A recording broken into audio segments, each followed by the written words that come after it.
For many, the jury is still out on Xi Jinping, particularly on political reform. Xi Jinping officially becomes China's president this year.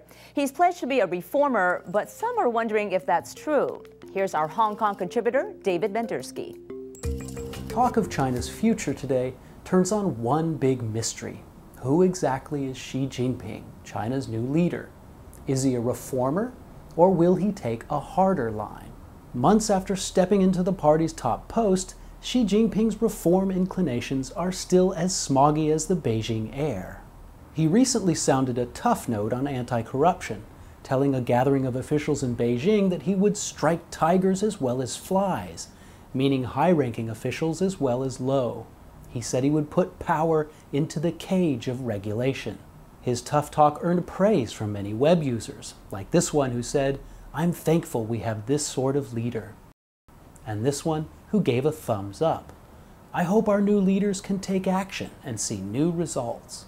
But even as Xi Jinping's words were ringing across social media, news came that blogger and anti-corruption crusader Zhu Ruifeng, whose reports have brought down 11 corrupt officials since November last year, was being surrounded at his home by state security police. Soon after, searches of Zhu Ruifeng on social media were blocked. So was it not okay for citizens to strike tigers and flies? For some people, Xi Jinping's anti-corruption campaign brings up the larger issue of political reform. They say you can't fight corruption without real institutional change. After all, you can't expect the right hand to govern the left hand. One user wrote of Xi's anti-corruption campaign, "They're putting controls on themselves. Does anybody buy it?" Another got into the mechanics. Under constitutional rule with separation of powers, that's the only way you can really put the monster of power into a cage. In this online blog, former Foreign Ministry official Yang Hengjun asked who is supposed to put power in the cage. The first step, he said, is instituting rule of law and using law to check power. Next, he said, you institute constitutional democracy, giving power back to the people. But hopes that Xi Jinping is interested in that kind of reform were dashed as a recent speech surfaced from his tour of southern China.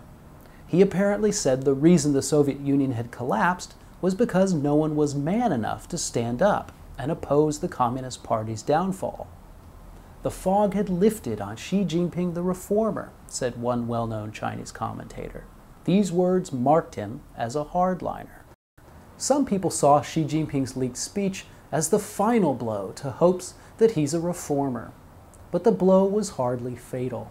Many people still see Xi as someone who wants to make serious, though cautious, steps forward on reform.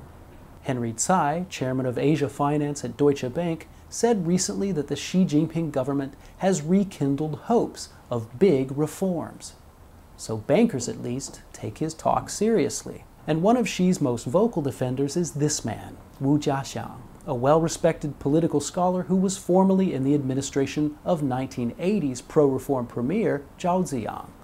Wu has been insistent that Xi indeed is a reformer, and he recently said that the third round of reforms in China are now underway. A Chinese journalist told me recently that Wu Jiaxiang's latest book, A History of Chinese Politics That Points the Way Toward Future Reforms, is now a smash hit with officials in Beijing. The Chinese New Year is just around the corner, a time to turn a new page. What exactly is written on that page is something we probably won't know until Xi Jinping formally becomes head of state at the National People's Congress in March. For now, China's politics are obscured in a fog of factionalism and double talk. What it all means is anyone's guess. In Hong Kong, I'm David Bandurski for LinkAsia.